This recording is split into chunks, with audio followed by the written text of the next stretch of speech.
Jaka jest Albania poza sezonem? Czy odnajdziecie tu piękne widoki, spokój i pocztówkowe plaże bez tłumów turystów? A może widok opuszczonych w pośpiechu nadmorskich miasteczek i wiosek lub placów budowy?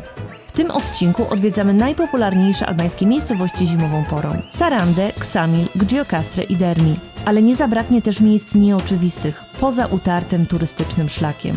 Na naszym kanale znajdziecie już kilkanaście filmów z Albanii, które pozwolą Wam dobrze zaplanować Wasze wakacje na Bałkanach i lepiej poznać ten kraj. Nie zapomnijcie o subskrypcji, by nie przegapić kolejnych treści, także z Albanii.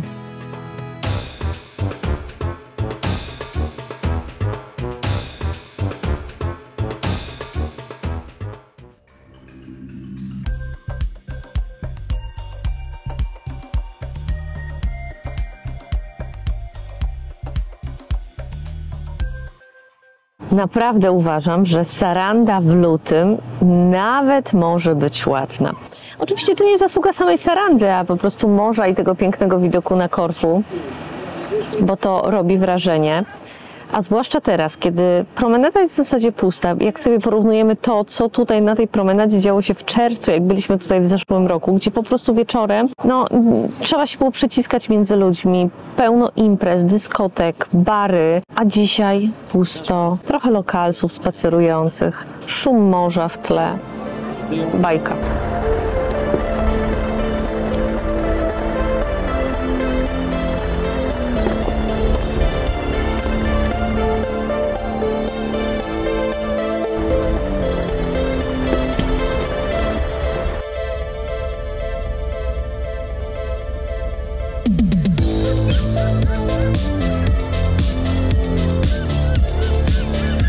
Pulvarda, Karaiby Europy, piękna turkusowa plaża, jest naprawdę cudownie, ale nie liczcie na to, że tak jest w sezonie, dlatego bo w sezonie tutaj jest pełno ludzi. To nie jest miejsce takie jak to, że sobie przyjdziecie, rozłożycie leżaczek, będziecie mogli patrzeć na to piękne morze. Takie widoki tylko i wyłącznie poza sezonem i poza sezonem mam na myśli zimę, bo prawdopodobnie nawet w maju będzie tutaj już pełno.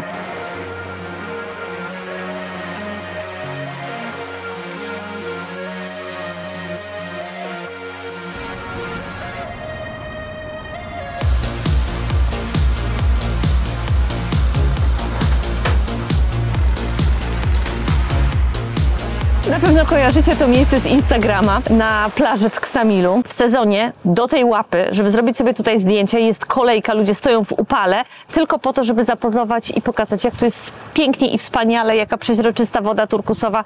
Oczywiście woda jest piękna, turkusowa, w zimie tak jak teraz, świetnie, ale ta ręka, niezależnie od pory roku, wygląda tandetnie i ona wygląda dobrze tylko i wyłącznie na Instagramie, jak nałożycie na to masę filtrów. To jest plastik fantastic, więc specjalnie tutaj nie przyjeżdżajcie, bo naprawdę nie ma po co. Ksamil w zimie to istny plac budowy. Budują nowe chodniki, nowe drogi, hotele, restauracje, ale gwarantuję Wam, że do sezonu, do rozpoczęcia sezonu i tak nie skończą i będzie tutaj taki sam syf, jaki jest co roku. Więc generalnie przyjeżdżając tutaj w sezonie musicie się nastawić na tłumy ludzi, na to, że wszędzie będzie taki sam bałagan jak zawsze i z każdej knajpy będzie napieprzać inna muzyka i generalnie jeśli myślicie, że tutaj odpoczniecie, to zapomnijcie o tym. Naprawdę jest wiele przyjemniejszych miejsc w Albanii, gdzie możecie odpocząć nawet w zimie. W zasadzie w tym Ksamilu to nie ma co robić. To już chyba nawet Saranda, której tak nie za bardzo lubię, jest lepsza. No oczywiście trzeba tu przyjechać, zobaczyć sobie te piękne widoczki, bo widoki są piękne, Korfu, wysepki. Zaraz sobie właśnie popłyniemy na taki króciutki rejsik, więc wtedy warto przyjechać do Ksamilu, ale nie po to, żeby spędzić tutaj cały urlop. Naprawdę to nie ma sensu. Są i instagramowe siateczki za miliony monet. Akurat teraz w sumie siateczek nie ma, bo są zdemontowane, ale to właśnie tutaj te siatki są i ludzie płacą za to w sezonie, słuchajcie, nawet 120 euro za dobę. Generalnie czasem hotel jest tańszy niż wynajęcie tej siatki i w takim szczycie sezonu niektórzy sobie to rezerwują i rezerwacje są na 2 tygodnie nawet do przodu. Tu trzeba mieć. A proszę, tu jest prysznic! Patrzcie Państwo, patrzcie!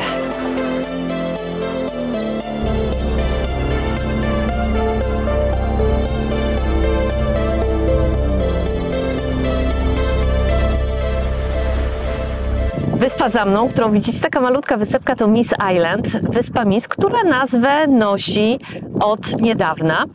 W 2020 roku była tutaj sesja modelek i od tego momentu kilka zdjęć i wyspa ma swoją nową nazwę, Miss Island.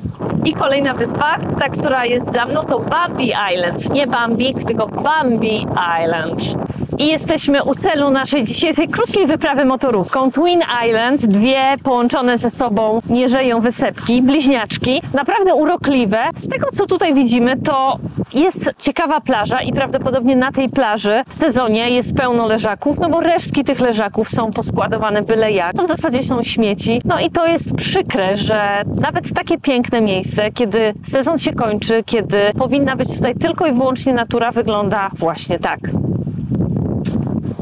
Kolejna malutka wyspa, wyspa węży, Snake Island. Podobno nie ma tam węży, a jedynie nazwa. Być może jest jakaś legenda, ale niestety nie dotarliśmy do niej.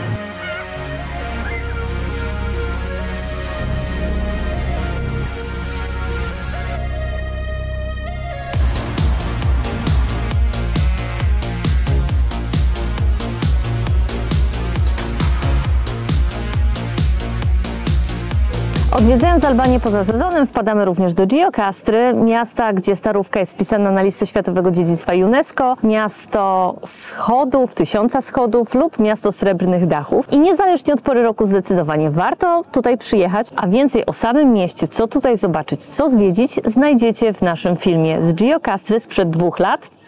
To, co się zmieniło, to powstał naprawdę fajny, duży parking, więc jest to duże ułatwienie dla turystów, a miasto Starówka jak stała, tak stoi, tak samo piękna. Po pięknych, pustych plażach wybraliśmy się do Gjokastry, żeby zjeść, do restauracji Odaja, która też jest świetnie oceniana i bardzo znana w Gjokastrze. Istnieje od 1937 roku. Nie jest duża, ale zazwyczaj jest pełna. Dzisiaj o dziwo jest otwarte, jak niewiele rzeczy.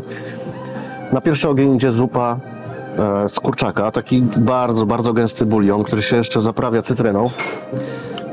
Dużo ryżu, bardzo taki gęsty jest i gorący jak fix, także dajcie sekundkę.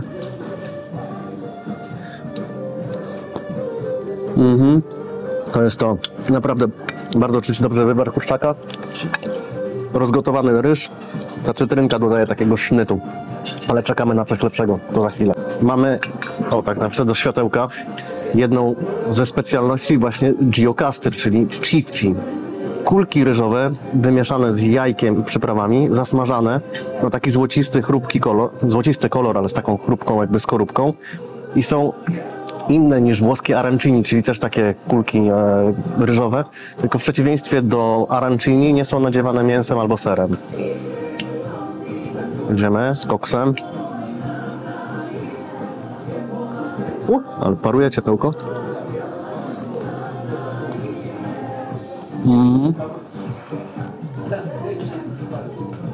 Bardzo chrupiąca ta skórka i mocno wyczuwalne właśnie zioła. Bardzo fajne. Nie powiem, żeby była to jakaś rewelacja, ale przyjemne. I fajnie spróbować tradycyjnej potrawy dla tego miejsca. Dobra, mamy też i finał jakby naszej uczty, czyli czoftę. Albańskie kotleciki mielone z mięsa wołowego bądź jagnięcego, przyprawiane też ziołami, podawane na różne sposoby. Są i grillowane, są i pieczone, smażone. My mamy w tej chwili chyba smażone, tak. One musiały być na tłuszczu robione. Do tego frytki, a Kasia ma wersję tych samych kotlecików, tylko z jogurtem. To chyba jest cebula, tak mi się wydaje. Nie, oliwą skropione. Wygląda całkiem apetycznie, przyznam szczerze.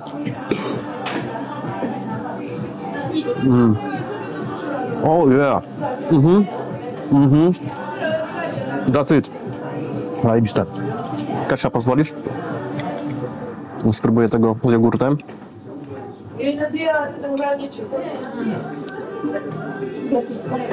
To są cacyki. No to będziesz zadowolona. I to nie tak, że ja to wszystko zjadłem, bo zupa była Kasi, kulki ryżowe też były Kasi, chifci. Ja mam tylko to, także to nie jest tak, że ja wszystko zjadłem. Restauracja naprawdę bardzo przyjemna, fajna obsługa, mówi po angielsku, menu też jest po angielsku, więc nic, tylko przychodzić i jeść. Okej, restauracja Odaja. Ceny. Woda 50 leków, wino 250 leków. Chifchi 350, zupa 350 i czoftę po 600. Razem rachunek 2200, czyli około 22 euro. Ceny spoko, jak na Giocastre, a jedzonko było dobre. Na kolejne bałkańskie śniadanie wybieramy piekarnię Petajon, która jest bardzo blisko portu w Sarandzie.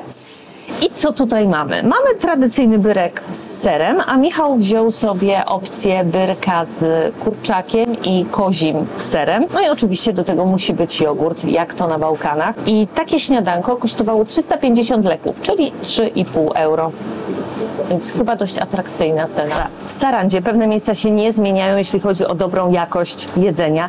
I to miejsce to właśnie jest tego typu miejsce. Co ciekawe, jest czynne cały rok, bo tutaj większość knajp zamyka się, więc jeśli przyjedziecie w zimie, to będzie bardzo spokojnie. No, będziecie musieli szukać miejsca do zjedzenia. Natomiast to nie jest restauracja, to jest sklep rybny, ale z możliwością przyrządzenia Wam posiłku, więc możecie sobie wybrać rybę, owoce morza i wrzucić sobie tutaj na kuchnię, poczekać i zabrać na wynos i zjeść na plaży albo w apartamencie. Jest świetna jakość, wszystko jest super świeże i bardzo dobrze przyrządzone, więc polecamy kolejny już raz.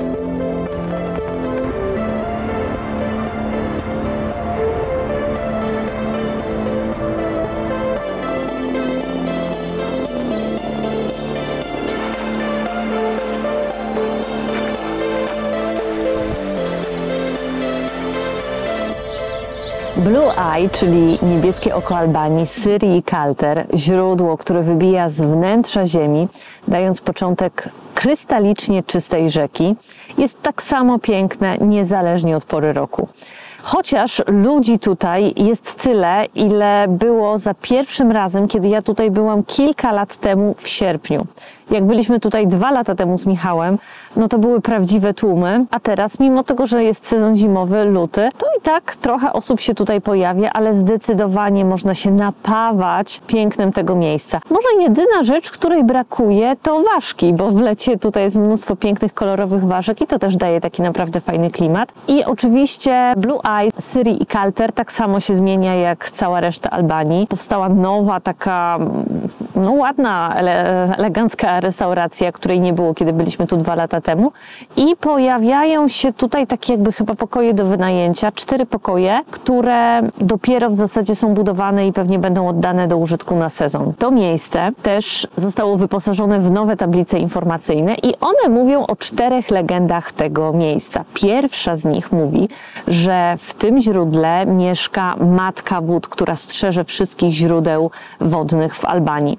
Druga mówi o nieszczęśliwej miłości, o chłopcu, który z miłości niespełnionej do dziewczyny rzucił się w głębie wód. Trzecia legenda mówi o tym, że starożytni wojownicy przed bitwą przychodzili do tego źródła pić wodę i to dodawało im niezwykłej odwagi i siły. I kolejna historia, która mówi o smoku, który strzegł tutaj wszystkich źródeł. No i różne wersje tej legendy mówią raz, że został on pokonany, innej, że nie i nadal właśnie tutaj sobie śpi i te granatowe, wybijające źródło to jego oko. Ta wersja legendy, która jest tutaj na tablicy informacyjnej, mówi nawet o tym, że smok został pokonany i połknął barana, który został zapalony, czyli podobna wersja do naszego wawelskiego smoka. Kiedy ja byłam tutaj jakiś czas temu, to słyszałam jeszcze 2 inne legendy. Pierwsza, która mówiła o tym, że właśnie miejscowi powtarzają, że głębiny zamieszkuje nimfa, która chroni Syrii i Kalter i podobno każdy, który zanurzy się w tym źródle z czystym sercem, może poczuć jej błogosławieństwo, a ci, którzy przyjdą z nieczystymi intencjami, mogą zostać zniszczeni przez to źródło. Natomiast wtedy, kiedy ja tutaj byłam pierwszym razem, można było się tutaj kąpać, teraz nie, więc myślę, że ta legenda też ze względu na to nie może być powtarzana, żeby czasem nie zachęcić ludzi do tego, żeby jednak skakali do tej wody, bo pamiętajcie, że to jest park i fajnie byłoby, gdybyśmy, nie tylko my mogli cieszyć się tym miejscem, ale także każde kolejne pokolenie. Kolejna atrakcja, która się tutaj nowa pojawiła na samym początku, jak się wchodzi, to kajaki. Można sobie wynająć kajaczek i tam kawałek dalej jest takie rozlewisko tutaj tej rzeczki i popływać sobie kajakiem i się też zrelaksować. Nawet kawałek dalej, gdzie jeszcze 2 lata temu w zasadzie można już było tutaj wchodzić do tej wody, przy źródle nie, ale tutaj tak, to już teraz też wprowadzili zakaz kąpieli, zakaz wchodzenia do wody. Mogę Wam tylko powiedzieć, że wtedy, kiedy weszliśmy do tej wody, to ta woda była naprawdę lodowata, bardzo, bardzo zimna, niezależnie od temperatury, nawet jakby tu było 40 stopni, to źródlana górska woda jest zawsze zimna. Chociaż powiem Wam szczerze, że jeśli chodzi o te pokoje, to zastanawiam się, jaka przyjemność jest wynajęcia pokoju z widokiem na parking dla obsługi restauracji i pierdyliard turystów w sezonie. No ale jakby wiecie, nie oceniam, po prostu się zastanawiam.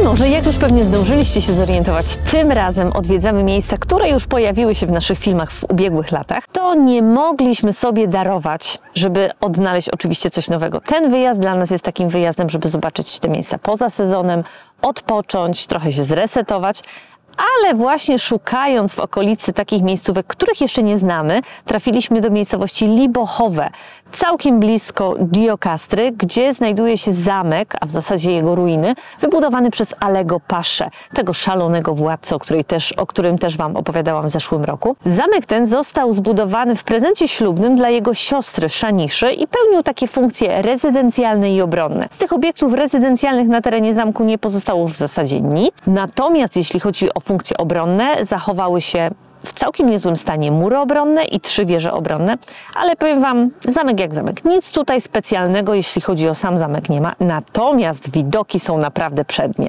W oddali widać Giocastrę, te góry dookoła, jezioro, no naprawdę pięknie, a w ogóle ciekawe jest też wejście do tego zamku, bo wchodzicie jakby do kogoś, jest restauracja, a potem wchodzicie jakby tak dalej na zaplecze, jakbyście wchodzili w zasadzie komuś na podwórko, suszy się pranie i jest brama do zamku. W Libochowe jest jeszcze jedno miejsce, gdzie warto się zatrzymać.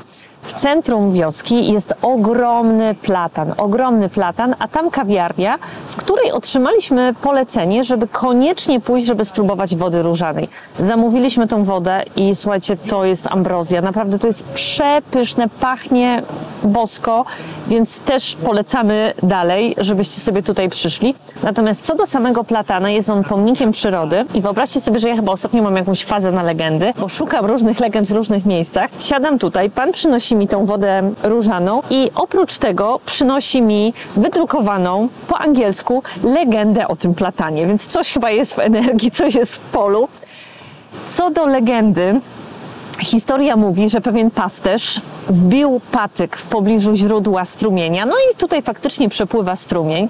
Wbił zwykły patyk w ziemię i ku jego zaskoczeniu ten patyk wyrósł w ogromne, potężne drzewo, które można podziwiać do dziś. Jeśli chodzi o wiek tego drzewa, to szacuje się go na 560 lat, ma 7 metrów obwodu i zajmuje powierzchnię 1100 metrów. Te jego gałęzie naprawdę pięknie zwisają. Lokalsi tutaj mówią, że w jego cieniu można zbudować willę i jego gałęzie nawet nie dotykałyby dachu.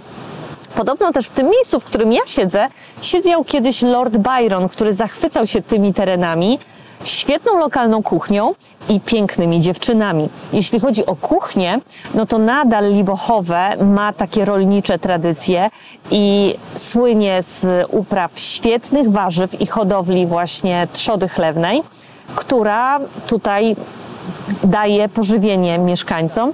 I jeśli chcielibyście spróbować takich naprawdę dobrych rzeczy bio, bo te uprawy są zazwyczaj ekologiczne, no to zdecydowanie te tereny tutaj Albanii to jest dobre miejsce na degustację takiej lokalnej kuchni.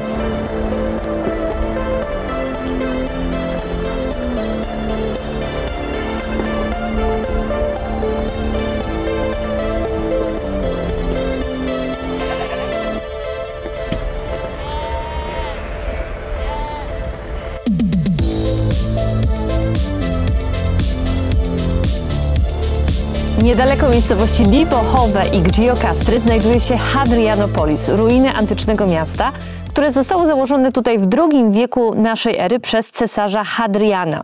W IV wieku naszej ery zostało przemianowane przez cesarza Justyniana I na Julianopolis. Ja wam powiem, że oni chyba też coś tam mieli z deklem i chyba przemianowaniem tych miast na swoje imiona to sobie chyba jakieś kompleksy leczyli, no ale jakby nie wnikam, jest jak jest. W VII wieku naszej ery to miasto już zostało opuszczone, a co tutaj zachowało się do dnia dzisiejszego to ruiny antycznego teatru, gdzie odbywały się polowania na dzikie zwierzęta i walki gladiatorów. Możecie sobie naprawdę użyć takiej wyobraźni, bo kiedyś tutaj gladiatorzy, cesarze, a teraz w okolicy pasą się owce. Prace archeologiczne pokazały, że są tutaj także łaźnie publiczne, ruiny jakichś świątyń, ale to naprawdę musicie bardzo mocno użyć tej wyobraźni.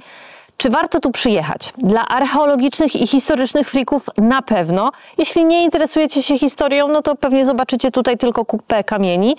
I taka mała uwaga, że jeśli macie samochód z niskim zawieszeniem, no to raczej polecam tutaj spacer.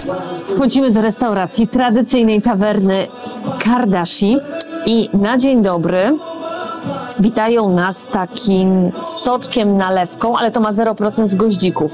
Taki, można powiedzieć, appetizer.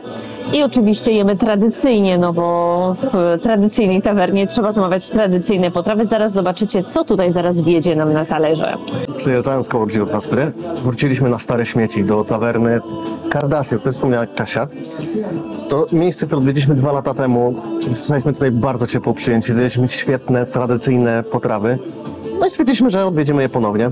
Idziemy w tematy lokalne, rzecz jasna, czyli czofty z cacykami, frytki, do tego grillowane papryki, grillowane bakłażany, też papryczki. No super. Kasia ma czerwone wino, o dziwo czerwone wino i bardziej smakuje niż białe. Kelner mi podstawił tutaj piwko, no jest zamknięte, nie piję, bo prowadzę. No nic, no tu nie pozostaje nic tylko jeść.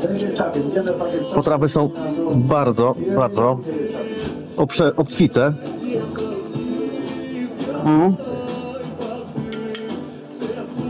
Muszę powiedzieć tak. Aha. Jeszcze dostaliśmy ser grillowany z ogórkami. Wytoczymy się stąd, bo to są oczywiście jak zawsze albańskie porcje zbyt duże, więc nie damy rady tyle wciągnąć. Ceny są bardzo przystępne, bo te potrawy są mniej więcej po 400 lek, każda 350, 400, więc jest bardzo fajnie. Polecamy oczywiście Pineska na blogu. Jemy, Kasia. Jedzonko oczywiście nie zawiodło, obsługa jest przecudowna, tu jest właścicielka, która jest bardzo otwarta, jej syn chyba jest kelnerem, mówi po angielsku całkiem fajnie. Porcje są bardzo, bardzo duże, dużo większe niż w wczorajszym Odei. No super, no tylko polecamy. Rachunek wyszedł 29 euro mniej więcej, ale faktycznie zamówiliśmy więcej rzeczy i oczywiście nie przejedliśmy, więc mamy siateczkę na kolację i będziemy szamać to wieczorem, jak już nam się żołądki troszkę opróżnią. Super. Faleminderit. Thank you very much. Miropawsi.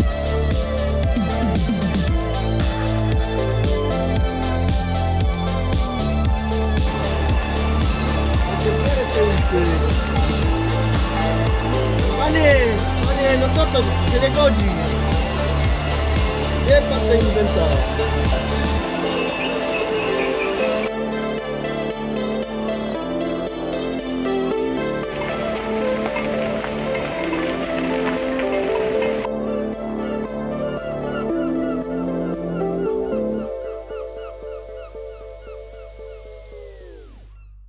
Nie tylko Ksamil to plac budowy poza sezonem. Jesteśmy w Dermi i tutaj też bardzo dużo buduje się nowych obiektów.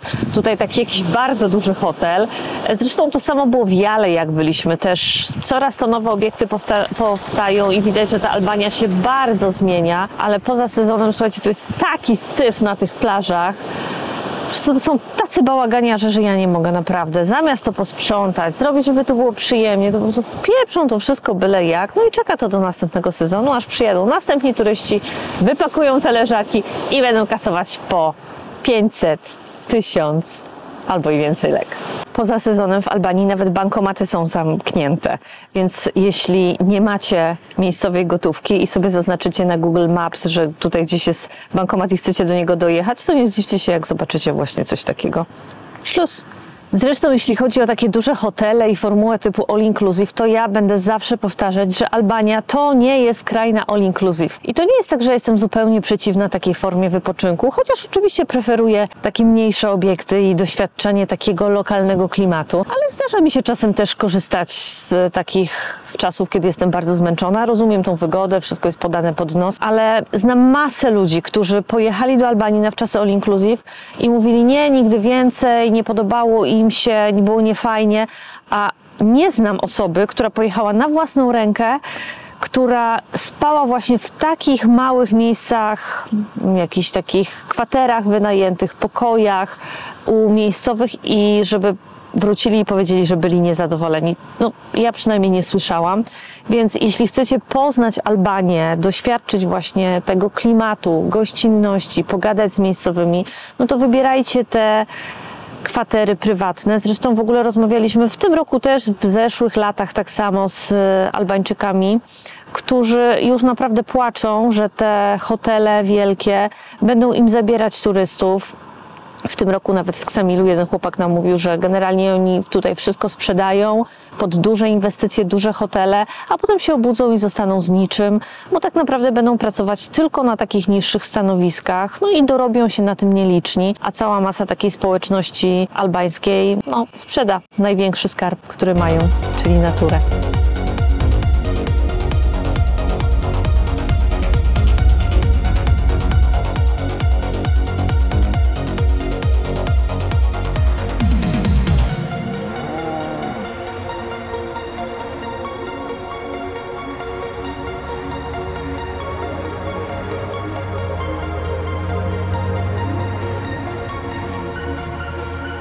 Kolejny nasz pobyt w Albanii dobiega końca. Zdecydowanie polecam Albanię zimą. Chyba w ogóle to stanie się naszą tradycją. Myślę, że w przyszłym roku zdecydowanie wybierzemy się tutaj też na taki przynajmniej krótki wypad, a może i dłuższy, właśnie w miesiącach zimowych. Mamy luty, a mieliśmy temperaturę 15 stopni, więc zdecydowanie się dogrzaliśmy. Plaże są puste, jest naprawdę spokój. Natomiast jeśli chcecie odwiedzić Albanię zimą i chcecie, żeby było tutaj jakieś życie, no to jak nie my, bo generalnie my nie polecamy kurortów, to tym razem na wypoczynek w zimie polecamy kurorty, dlatego, bo tam nie będziecie mieli problemu ze znalezieniem, nie wiem, restauracji czy noclegu. Natomiast te miejsca mniej kurortowe są po prostu puste, więc opcje są dwie. Albo jedziecie w ogóle w głąb Albanii i śpicie po prostu u ludzi, natura, góry, albo morze i takie typowe kurorty typu Vlora czy Saranda. Co jeszcze mogę Wam powiedzieć? Pobyt był zdecydowanie udany, jak mogliście zobaczyć na naszym filmie. Kolejny raz polecamy Wam tutaj wypożyczalnię Nikolasa. Auto spisało nam się rewelacyjnie i ceny poza sezonem są też bardzo przyjemne. W zeszłym roku też od niego braliśmy. Wcześniejsze nasze doświadczenia z wypożyczalniami nie były tak dobre, więc tutaj uważamy, że czasem lepiej jest dołożyć parę euro i mieć naprawdę samochód, którym nie będziecie się musieli martwić, jeśli chodzi o jego stan techniczny. A te samochody od Nikolasa zdecydowanie takie są. Generalnie już nie możemy się doczekać, kiedy kolejny raz wrócimy do Albanii. Planowo będzie to czerwiec, ale wiecie, nie wiadomo, jakie niespodzianki mają dla nas jeszcze tanie linie, więc trzymajcie kciuki, może uda się jeszcze przed czerwcem.